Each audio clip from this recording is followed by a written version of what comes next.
मनुष्य का बुढ़ापे तक कौन साथ निभाता है। दर्शक बंधुओं, आज मैं आपको एक ऐसी कहानी सुनाने जा रहा हूं जो आपके जीवन में बहुत उपयोगी सिद्ध होगी। ये कहानी आपको बताएगी कि मनुष्य का सच्चा साथी कौन होता है जो उसके बुढ़ापे तक साथ देता है। ये कहानी आपको ये भी बताएगी कि मनुष्य गरीब कैसे बनता है और अमीर कैसे बनता है।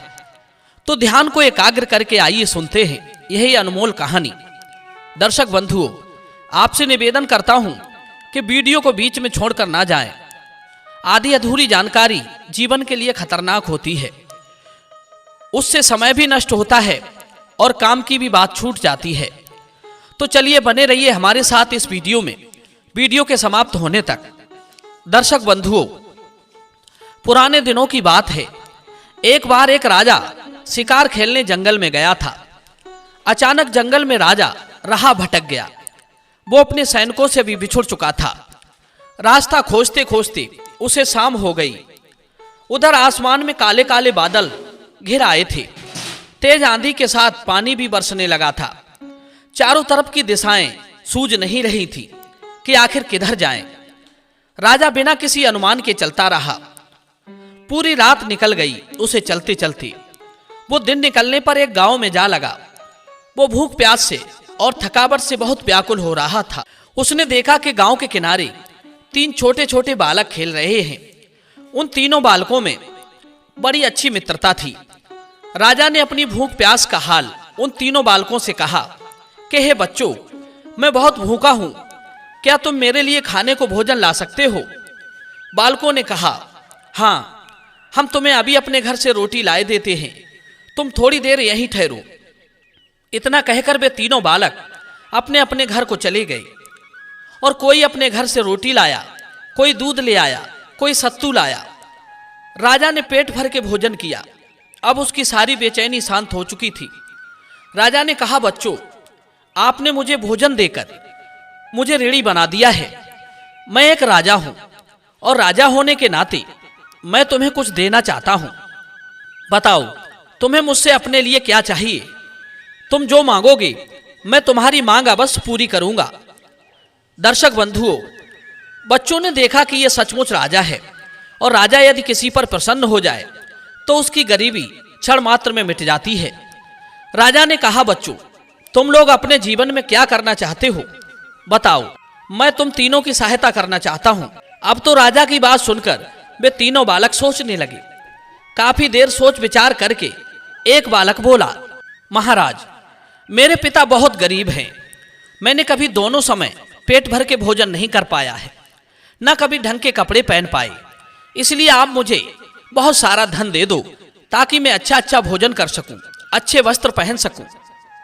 बालक की बात सुनकर राजा मुस्कुरा दिए और बोले, बेटे, मैं तुम्हें इतना धन दे दूंगा कि जीवन भर सुख से रहोगे। राजा की बात सुनकर बालक बड़ा खुश होता है। तब राजा ने दूसरे बालक से पूछा कि तुम हमसे क्या पाना चाहते हो? तब दूसरा बालक कहता है, महाराज, आप मुझे एक बड़ा सा घर और मेरे लिए घूमने फिरने के लिए हाथी घोड़ा और रथ दे दीजिए ताकि मैं हर जगह घूम फिर सकूं। राजा ने कहा, जाओ, तुम्हारी इच्छा भी मैं पूरी करूंगा।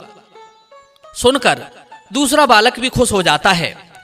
अब राजा ने तीसरे बालक से पूछा, बेटे, तुम्हें मुझसे क्या चाहिए?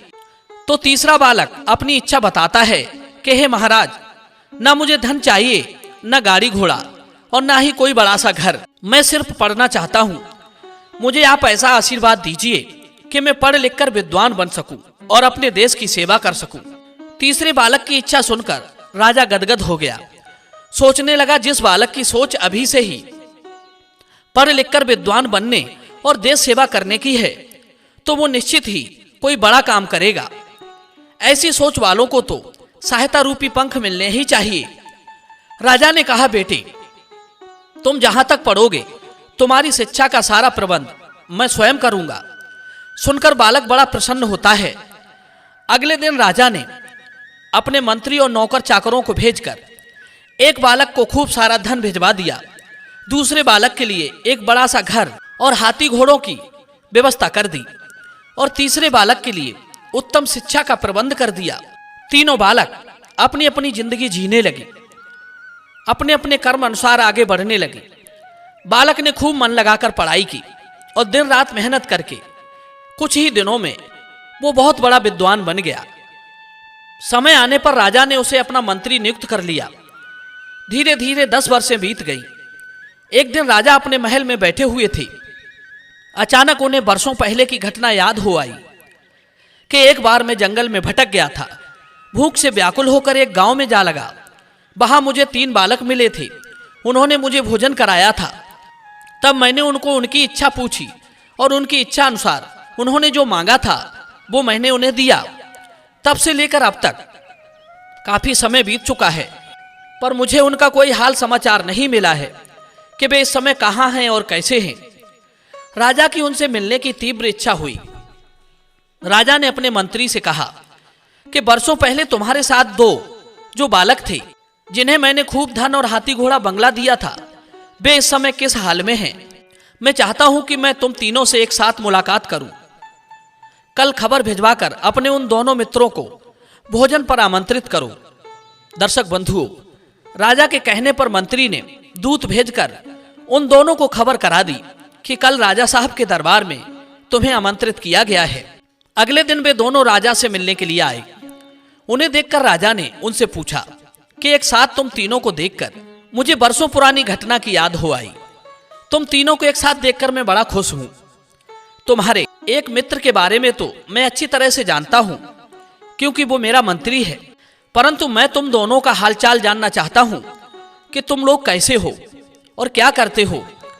राजा के पूछने पर जिस बालक ने राजा से धन की सहायता मांगी थी, वो दुखी होते हुए कहने लगा, महाराज, मैंने उस दिन आपसे धन मांगकर बहुत बड़ी गलती कर दी थी। वो मेरे जीवन की सबसे बड़ी भूल थी।